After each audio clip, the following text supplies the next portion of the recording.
और आज आप दूसरी बार मैं आया हूं विधायक बनने के बाद। एक बार मैं छतारा में आकर के मुख्यमंत्री आहार योजना का वितरण किया और दूसरी बार आपने हमको भितिया में बुलाया। इसके लिए सबसे पहले मैं भितिया गांव के, चाहे वो दिनेश यादव जी हो, जगनंदन यादव जी हो, सत्येंद्र यादव जी हो, बद्री यादव जी हो, अब विकास यादव जी हो, उन लोगों के समस्या के कारण से सूचना मिलने के बाद में हमने सोचा कि भितिया में चलना चाहिए। आज इसी समस्याओं को समाधान करने के लिए और साथ साथ क्षेत्र के भ्रमण करने के लिए आज आपके गांव में हम लोग पहुंचे। इस कार्यक्रम को संचालन करता मेरे बेंदी के साथी प्रदीप सिंह जी। आज इस कार्यक्रम में मेरे साथ चल रहे जो विधायक प्रतिनिधि होता है, मेरे अनुपस्थिति में जिला के बैठक में भाग लेता है, मेरे अनुपस्थिति में प्रखंड के कार्यालय में भाग लेता है, इसलिए विधायक प्रतिनिधि नियुक्त किया जाता है। और मैंने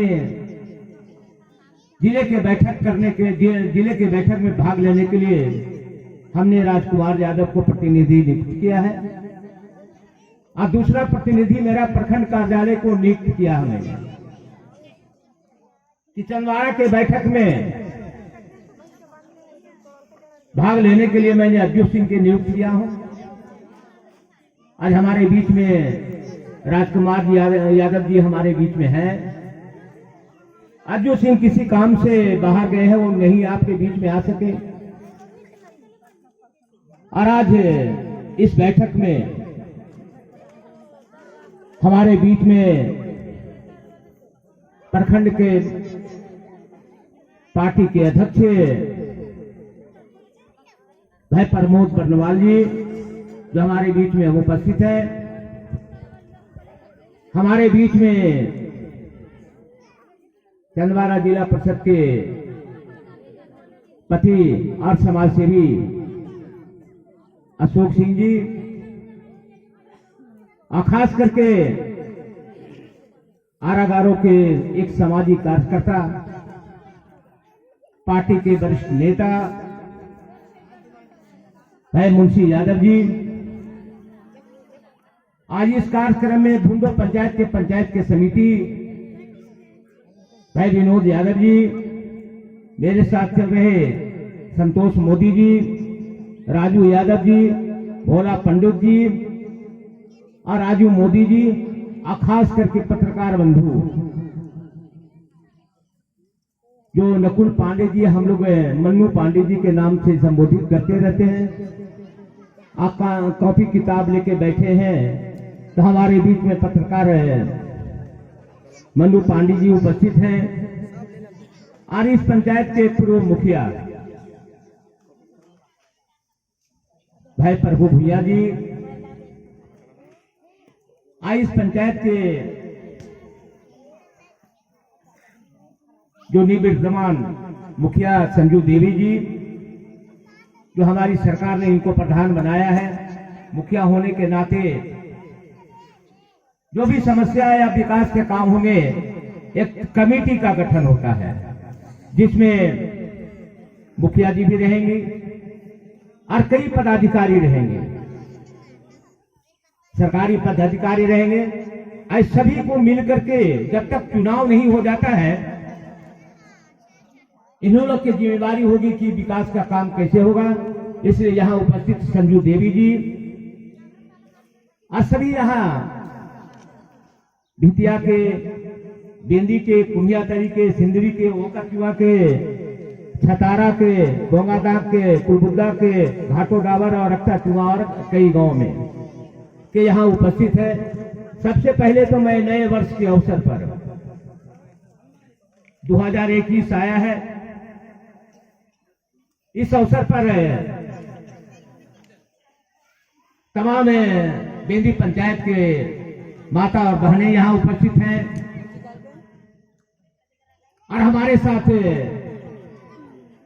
जो आपके सेवक, आपके पहरेदार दिलशाद साहब अपने टीम के साथ आए हैं यहाँ। मैं भी हूँ, आप लोगों को बधाई, प्रशासन को बधाई देता हूँ या आपने हमारे साथ चल करके यहाँ आए हैं। ये सुदूर इलाका है, इसलिए दिलशाद साहब और पूरी आपकी टीमों को मैं अपनी ओर से बधाई देता हूँ, स्वागत करता हूँ। निश्चित तौर पे आप आगे बढ़ेंगे। और यहाँ उपस्थित सभी लोगों ने इस कार्यक्रम में आपने भाग लिया। सबसे पहले तो परिचय देने की जरूरत नहीं है, मेरा बचपन गुजरा है और जब मैं इस इलाके में आता हूं तो लगता है मेरा अपनापन आया है। भले आपस में लड़ जाए, जिस प्रकार से भी भितिया गांव में जो विवाद होने के कारण से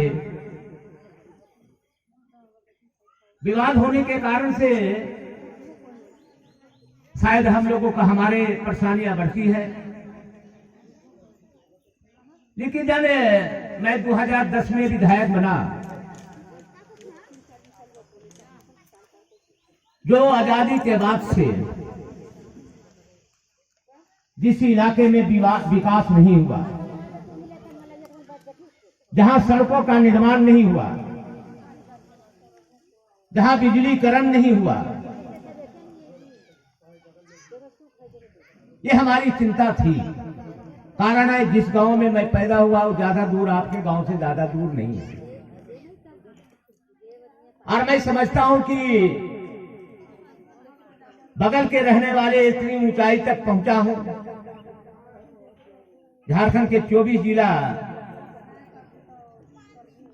में सभी लोग हमें पहचानते हैं, जानते हैं, चाहे प्रशासन के लोग हों, चाहे नेता के लोग हों। भले मैं चौपारण में रहता हूं, लेकिन जन्म स्थान आता है कि कहां जन्म लिया है, कहां इनके पूर्वज लोग रहते हैं, उनकी हिस्ट्री जोड़ी जाती है। तो मैं सबसे पहले बताऊं, जब मैं तो 5-7 बार चुनाव लड़ा, 5 बार चुनाव हारने के बाद 2 बार चुनाव हम जीता। 2010 में आपके गांव में बिजली नहीं थी। बेंदी के पूरे पंचायतों में उस समय डीसी शिवशंकर तिवारी जी थे। भले हमारे साथ उनका विवाद हो गया था, लेकिन शायद लगता है उतना ईमानदार डीसी आज कोडरमा जिले में कोई आया नहीं था, जो विकास के बारे में सोचता था, जो गांव में के बारे में सोचता था, जो गरीबों के बारे में चिंतन करता था। वो डीसी साहब और हम लोग के प्रयास से सभी गांवों में आज पक्की सड़कों का निर्माण जो हो रहा है, हम लोग ने ढांचा खींच करके आपके गांव तकले पहुंचाने का प्रयास कर रहा हूं। सभी गांव में बिजली गई।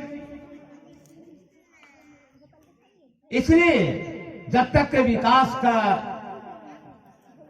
ढांचा नहीं खींचा जाएगा तो गांवों में विकास नहीं हो सकता है। सबसे पहले तो आवागमन का विकास हो, रोशनी का विकास हो, पढ़ाई का स्कूल हो, स्वास्थ्य के लिए उप केंद्र हो, पानी, स्वच्छ पानी पीने के लिए पानी हो। ये सारी चीजें जिंदगी का महत्वपूर्ण चीजें हैं। हम लोगों ने गणतंत्र दिवस 26 जनवरी को मनाया। इसके पहले आजादी के लगता है 75वां दिवस होगा, 75-76 वर्ष। मैं बताऊं कि चंदवारा प्रखंड में एक कोटवार जी था, बहुत सारे विधायक आए, बहुत सारे सांसद आए, लेकिन किसी की चिंता नहीं हुआ कि बेदी पंचायत के गांव में बिजलीकरण हो, अब कराना चाहिए। मैं तो 2010 में विधायक बना। आप समझो 1952 से चुनाव हो रहे हैं। आजादी के बाद में 1952 से चुनाव हो रहे हैं लोकसभा का, 1952 से विधानसभा के चुनाव हो रहे हैं, लेकिन आज तक कोई विधायक या सांसद नहीं सोचा कि वहां भी विकास का गंगा बहनी चाहिए, वहां भी लोग रहते हैं, भारत के लोग, लेकिन किसी ने नहीं चिंता किया। कारण मेरी भी यदि जो हम गांव में नहीं पैदा होती तो ये मेरा सोच नहीं होता। शहर में यदि जो हमने पैदा हुए होते तब हितिया में रोड बनेगा कि नहीं, लोहरा में बनेगा कि नहीं, भागारा भंडारा परसातरी में बनेगा कि नहीं। लेकिन मैंने गांव में जन्म लेकर के हमारा चिंतन था, जिसके कारण से मैंने आजादी के बाद में भागर में हमने रोड का निर्माण कराया, लोहरा तक की पक्की सड़क का निर्माण हुआ, सारे गांवों में बिजलीकरण कराने का काम हमने किया, नदियों पर पुल का निर्माण कराने का काम किया। उसी प्रकार से आपके बेदनी पंचायत के अंतर्गत घोटप्पी बिल्कुल सुदूर इलाके में है, रेलवे लाइन के उस पार है। मैं वहां भी गया हूं 2-3 बार,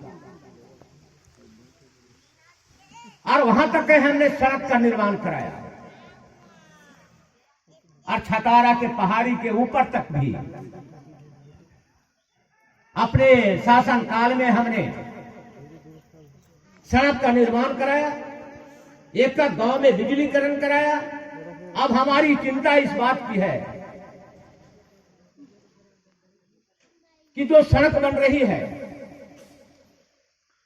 तो ये सारे गांव तक ही सड़क बनेगी, लेकिन भूठी टाड़ जाने के रास्ते में आज भी लगता है कि 10 किलोमीटर सड़क है वो कच्ची रह जाएगी। ये मुझे चिंता है इस बात का कि जब तक मुख्यालय से आप यहां से पहाड़ी चढ़ करके जाएंगे बेंदी, वहां से बेंदी से जाएंगे महतोहरा, लेकिन यदि जो आपका ये रोड भूठी टाड़ वाला रोड 10 किलोमीटर पक्की सड़क बन जाए तो सारा चीज थोड़ा आसान हो जाएगा आपको। ये मेरी चिंता है। मैं अभी राजकुमार से बात ही कर रहा था आने में, कारण है कि जुड़ जाता। यदि जो मैं 2014 में चुनाव नहीं हारता तो हमारी चिंता है, आपको पता है बड़ी विधानसभा में जब मैं विधायक बना था तो कहीं सड़कें नहीं थी, पूरा पुलिया नहीं था। आप समझ जाओ कि चोरकाहा पंचायत है वो जीटी रोड पर के गांव है, लेकिन आजादी के बाद भी वहां बिजलीकरण नहीं हुआ था। मेरे चुनाव जीतने के बाद चोरकाहा पंचायत के सभी गांवों में हमने बिजलीकरण कराया। आइए हमारे परसा के लिए भागर पंचायत के सारे गांव में बिजलीकरण कराया। कोटवाड़ भी गांव है बगल में, जो उर्मा मोड़ के बगल में उर्मा के पास है। आजादी के बाद में वहां बिजलीकरण नहीं हुआ। मेरे चुनाव जीतने के बाद हमने उस गांव को पूरा बिजलीकरण कराया,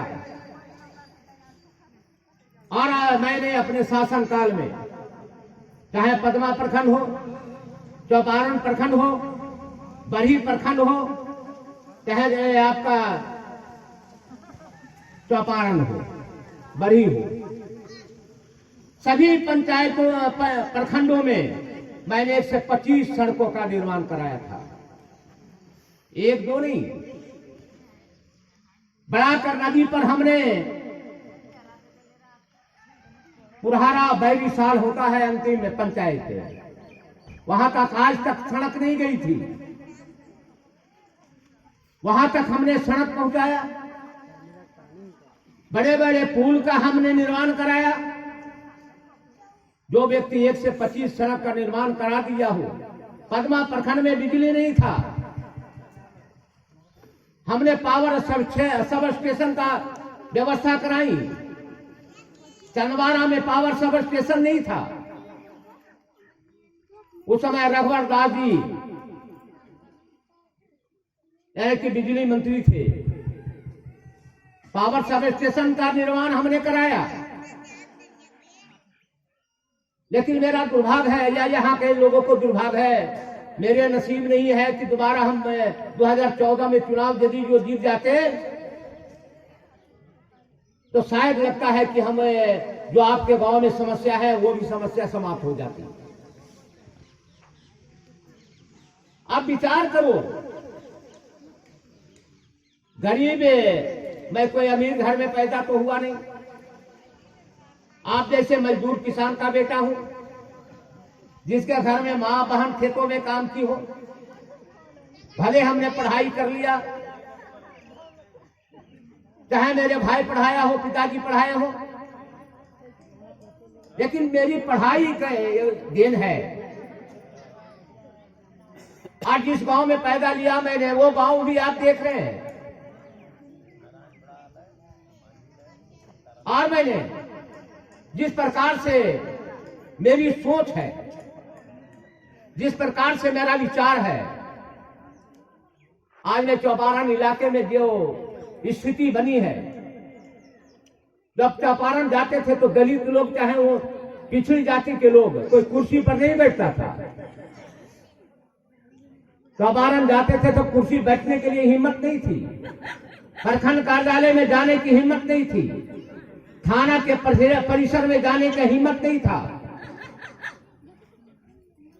जब 1978 में हमने चौपारण में गया, हम भौगोलिक वातावरण को हमने देखा, वहां के लोगों की दिनचर्या हमने देखी, तो हमने देखा कि राजनीति करना चाहिए और यहाँ गरीबों को उत्थान करने के लिए संघर्ष करना चाहिए। लगातार आज मैंने जो परिवर्तन किया हूं, जिस प्रकार से मैंने इस खोरी के लोगों को हमने आजादी दिलाई, जिस प्रकार से हमने चौपारण के लोगों को आजादी दिलाया, वो दिन आप नहीं देखे होंगे। बहुत कम लोग चौपारण जाते होंगे। महाराजगंज बाजार में जिस प्रकार से गुंडागर्दी होता था, जिस प्रकार से वहां पिछड़ी जातियों पर अत्याचार होता था, जिस प्रकार से वहां हरिजनों पर अत्याचार होता था, आज तक किसी ने लड़ाई नहीं लड़ी। लेकिन मेरे दिमाग में था, इसलिए था कि हमने एमए तक की पढ़ाई किया। फतेहपुर प्रखंड में पहला, सबसे पहले कोई एमए की डिग्री हासिल किया, तब आपका बेटा, आपका भतीजा मचरा क्रम में पैदा लेने वाला फतेहपुर में पहला हमने एमए की डिग्री ली। और आज आपके आशीर्वाद से हमें जिस प्रकार से हमारा विचार और धारा आगे बढ़ता है, हम गरीबों के बारे में सोचते हैं। इसलिए सोच रहे हैं कि हमने गरीब घर में पैदा लिया, मजदूर को हमने देखा है, गरीबी हमने देखा है, बरसात में खपड़े के मकान में रहने वाले को जमा का खाटिया में पानी चूता है, वो भी हमने देखा है। जब गरीबी देखा है, वही गरीब के बारे में दर्द उठाएगा। बैठ जा तुम लोग बैठ जाओ।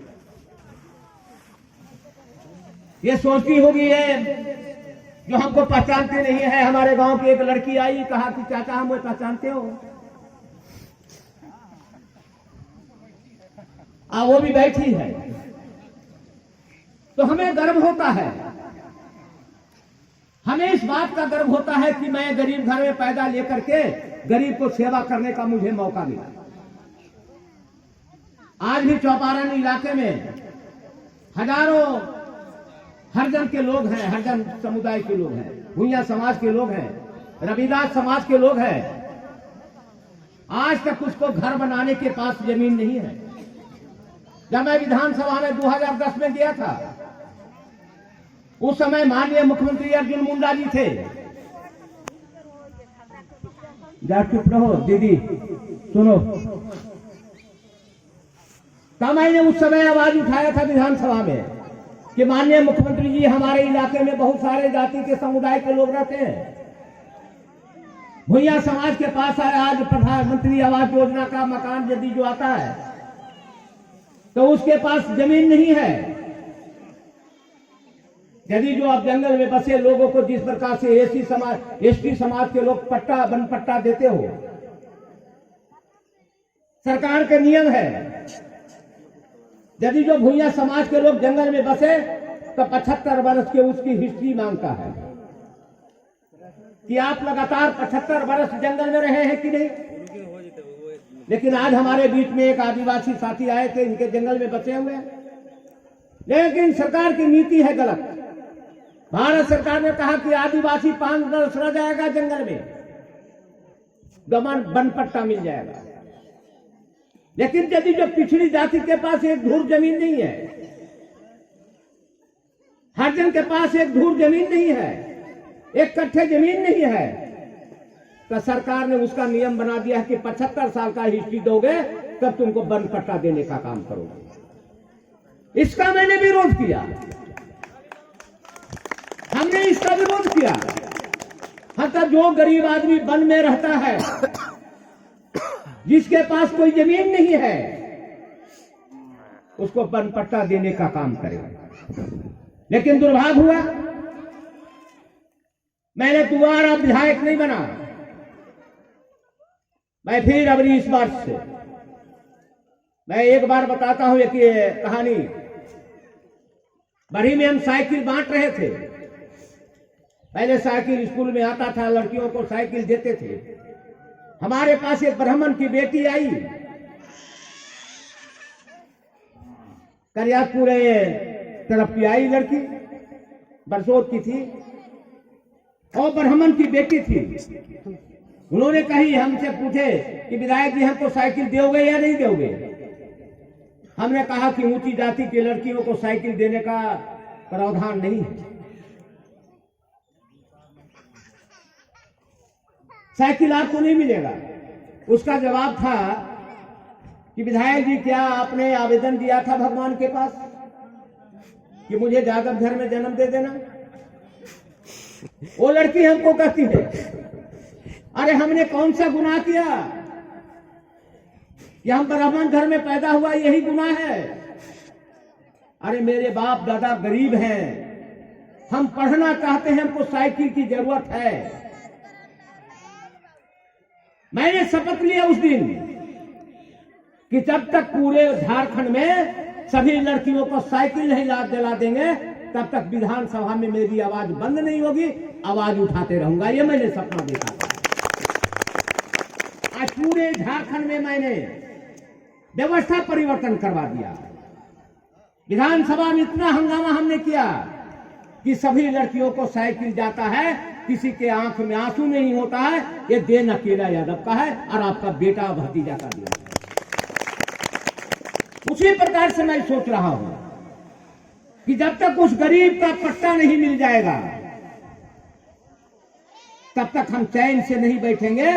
मैं हेमंत सोरेन जी को अभी मैंने कहा कि माननीय मुख्यमंत्री जी, 3.25 करोड़ की जनता, झारखंड की जनता ने आपके झारखंड की चाबी आपके हाथों में दिया है। झारखंड की चाबी आपके हाथों में है, विकास करना आपका कर्तव्य बनता है। पूरा झारखंड में खेतों में पानी नहीं है, पानी के बगैर खेती नहीं हो पाती है। हमने कहा माननीय मुख्यमंत्री जी, हमें 1 रुपये की किलो चावल मत दे देना। मैंने कहा 1 रुपये किलो चावल मत दो, लेकिन हमारे खेतों में पानी दे दो। हम पूरा दुनिया का पेट भरते हैं, हम अपना पेट नहीं भर सकते क्या?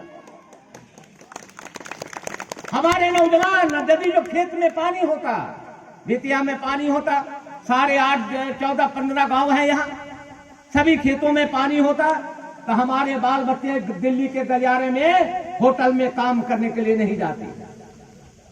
ये मैं सोचता हूं। मैंने मुख्यमंत्री जी से कहा, यदि जो कोई काम करना चाहते हैं तो पूरे झारखंड के 24 जिलों में आप तो नहर निकाल नहीं सकते, लेकिन आहर के गहरीकरण तो करा सकते हो, लिफ्ट इरिगेशन लगा सकते हो। लिफ्ट इरिगेशन के कारण से हम पानी खेतों में डाल देंगे और हम इतना धान उपजा देंगे कि दुनिया का गोदाम हम भर देते हैं, तो मेरा घर खाली रहेगा क्या? ये सोच रखना चाहिए। किसान पूरा हिंदुस्तान का जब तक अमीर नहीं हो जाएगा, तब तक देश तरक्की पर नहीं जाएगा। आज किसान दिल्ली के गलियारे में सड़कों पर बैठे हैं। क्यों बैठे हैं? आंदोलन चल रहा है, आप लोग के जानकारी है? किसान आंदोलन चल रहा है, जानकारी है? सरकार आपको जानकारी नहीं है? पंजाब, हरियाणा, उत्तर प्रदेश, बिहार, झारखंड के लोग भी और पूरे राज्यों में सभी जगह के किसान आज आंदोलन कर रहे हैं। क्यों कर रहे हैं? भारत सरकार ने 3 बिल लाया है।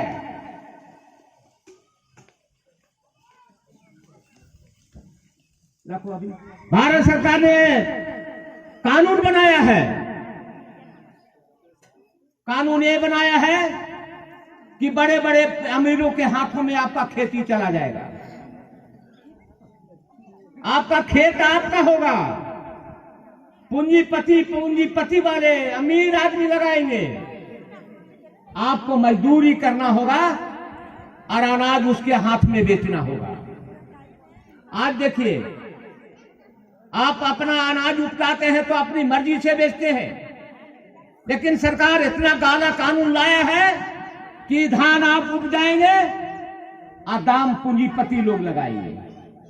मैंने इसका भी विरोध किया कि यदि जो इस बोतल का दाम 15 रुपया है फैक्ट्री वाले को, तो 15 रुपया में बिकता है, लेकिन धान हम उपजाते हैं, गेहूं उपजाते हैं, चना उपजाते हैं, लेकिन उसका दाम हम नहीं लगाते, व्यापारी लोग लगाते हैं कि 1000 रुपये क्विंटल दोगे या नहीं दोगे। क्या हमारा फिक्स कर दो कि धान बिकेगा तो 2000 रुपये क्विंटल बिकेगा, उससे कम नहीं बिकेगा। ये नियम बना देने का काम करो। गेहूं के 2500 रुपये क्विंटल कर दो, चना के 40 रुपये किलो कर दो। इस प्रकार से दाम निर्धारित कर दो, जिस प्रकार से साबुन का दाम निर्धारित होता है, मोबाइल का निर्धारित होता है, बस का दाम निर्धारित होता है, हाथ में घड़ी पहनते हैं उसका दाम निर्धारित होता है। वो के साबुन बनाने वाले के फैक्ट्री 5 रुपया में बेचता है, लेकिन हम किसान जो पूरे हिंदुस्तान का गोदाम भरने का काम करता है और पूरे हिंदुस्तान के गांव के सभी लोगों को पेट भरने का काम करता है, उसको अधिकार नहीं है। ये नीति है। भाई पीछे कौन बोल रहे हैं? ये मैं बताने आया हूं आप लोगों को। इसलिए आज भारत में पूरा आंदोलन चल रहा है दिल्ली में। आप लोग को सोचने की जरूरत है। और मैंने ये भी सोचता हूं कि जब तक ये आंदोलन गरीब लोग नहीं उठाएंगे, चुनाव आता है और उस समय आप लोग या पूरे देश में जो भ्रष्टाचार की गंगोत्री बहा है, आज हमारे पुलिस प्रशासन में जाइए, चाहे एमएलए हो या एमपी हो, चाहे पुलिस प्रशासन, सिविल प्रशासन हो, चाहे आप हो। जब मैं गांव में जाता हूं उस समय वोट मांगने के लिए, तो सारे नौजवान लोग कहते हैं कि हमको खर्चा दोगे या नहीं दोगे। करोड़ों रुपया खर्चा करते हैं चुनाव में। आखिर करोड़ों रुपया खर्चा क्यों करते हो भाई चुनाव में? आपको तो समाज की सेवा करना है, आपको विकास के काम में करना है, लेकिन विधायक बनने के लिए करोड़ों 20 करोड़ रुपया खर्चा लोगों ने करते हैं। और यदि जो 20 करोड़ रुपया खर्चा करेगा वो 40 करोड़ बनाने का काम करेगा, और आपका पैसा है, आपका पैसा है होता है। विकास का काम जो होते हैं आप समझते हैं सरकार नहीं करती। आज अप्रत्यक्ष रूप से सभी चीजों में टैक्स लगता है भारत सरकार की। भारत सरकार ने सभी चीजों में टैक्स लगाता है, चाहे हमारी महिला सिंदूर लगाते हैं उसमें टैक्स है, बिंदिया लगाते हैं उसमें टैक्स है, चप्पल खरीदते हैं उसमें टैक्स है, घड़ी में टैक्स है, कपड़े में टैक्स है, हर चीजों में टैक्स लगता है, और वही पैसा भारत सरकार के खजाना में जाता है। वही पैसा आपका पैसा। आप कहते हो सारा खेत हमारा है, लेकिन आपका खेत नहीं है। यदि जो आपका खेत होता तो मालगुजारी आप देते क्या? ये सारे चीज हम भारत सरकार के हैं, चाहे खेत हो चाहे हम हो, सब भारत सरकार का है। यदि जो अभी चाहेगा तब हथिया को उजाड़ करके रेलवे लाइन चला देगा। उस समय का आपका खेत कहां चला गया? भले आपको बसाने के लिए अलग जगह दे देगा, आपका जमीन का दाम दे देगा, लेकिन उसका अधिकार है आपको हटा देना और विकास को काम आगे बढ़ाना। इसलिए मैं आपसे आग्रह करने आया हूं, आपसे विनती करने आया हूं।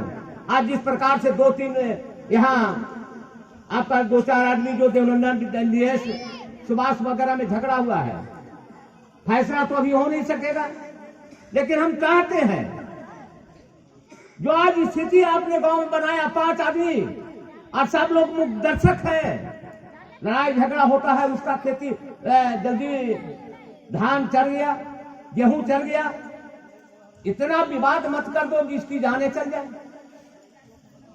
आराम से भाईचारगी बनाओ, इसको अच्छे लोगों को, विचारधारा के लोगों को ला करके इसका पंचायती करवा लो। हम चाहते हैं कि बार बार तो हमको आना मुश्किल हो जाएगा, कारण 700 गांव है बड़ी विधानसभा में, 700 गांव में हर जगह जाना मुश्किल हो जाता है। समय 5 साल का होता है, कोरोना के कारण से 1 साल खत्म हो गया। मैं दिसंबर में चुनाव जीता, जनवरी महीने के 6 तारीख को विधानसभा में शपथ ग्रहण किया, और 22 मार्च को लॉकडाउन लग गया। 1 साल तक कोई काम नहीं हुए। सरकार के पास खजाना खाली है, पैसा जब तक नहीं आएगा तब विकास नहीं होगा। आज हमारे लोग में विचारधारा खराब हो गया। हम बिजली जलाते हैं, लेकिन बिजली बिल देना नहीं पसंद करते। बिजली कोई खैरात की नहीं आता, ये पैसा भारत सरकार का नहीं है। बड़े बड़े पूंजीपतियों लोग, एनटीपीसी के लोग बिजली उत्पादन करते हैं, अब भारत सरकार के और झारखंड सरकार के बिजली देता है, पैसे से देता है, और हम देते हैं झारखंड सरकार 5 रुपए यूनिट के हिसाब से हम डीवीसी को पैसा देते हैं, और 2 रुपए यूनिट के हिसाब से हम जनता को देने का काम करते हैं, उसमें भी नहीं देना पसंद करते हैं। ये विचारधारा बदलनी चाहिए। विचार बदलिएगा तब देश आगे बढ़ेगा। इसलिए भितिया के लोगों को मैं आग्रह करने आया हूं, निवेदन करने आया हूं, अपने विचार को बदलो। क्या करोगे, कहां ले जाओगे? जमीन यहां रह जाएगी, हम इस जमीन पे आए हैं, चले जाएंगे। और ऊंची विचार हमसे हम लोगों को रखना चाहिए। इसलिए आप लोग मेरे निवास पर मुखिया जी के साथ, प्रभु जी के साथ आइए, मैं एक पंचनामा बनाऊंगा, और जिनको आपको ले आना है मेरे निवास पर पंचायती करवाइए, और उस पंचायती के माध्यम से भाईचारगी बनाए। ये निवेदन और विनती करने आया हूं।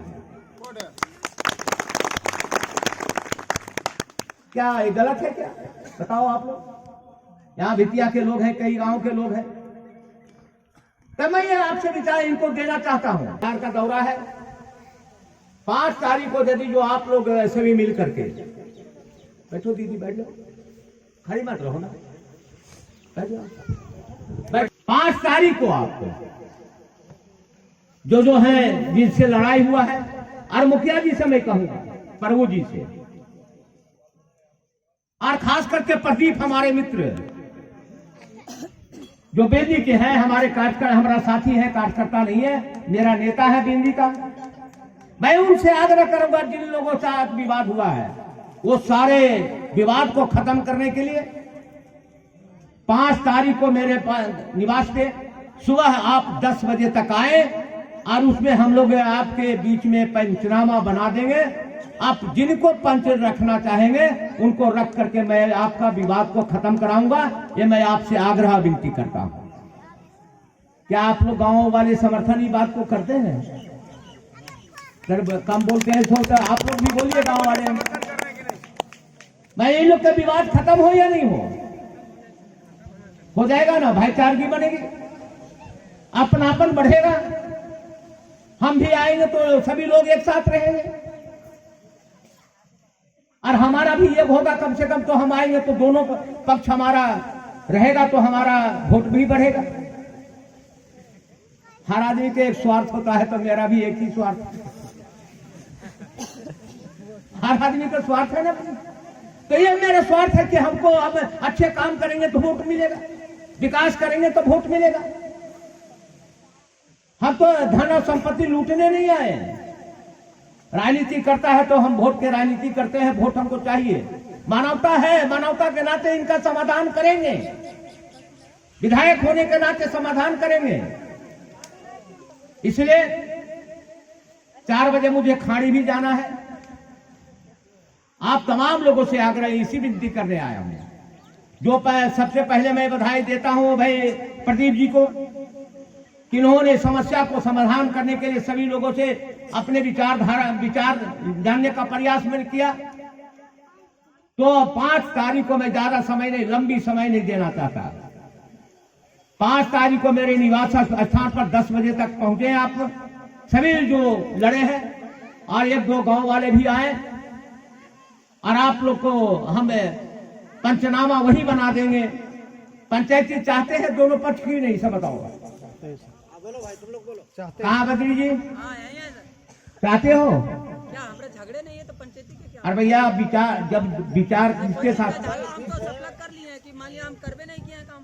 अरे भैया वो भाई सुनो, नहीं किए है तो नहीं होगा।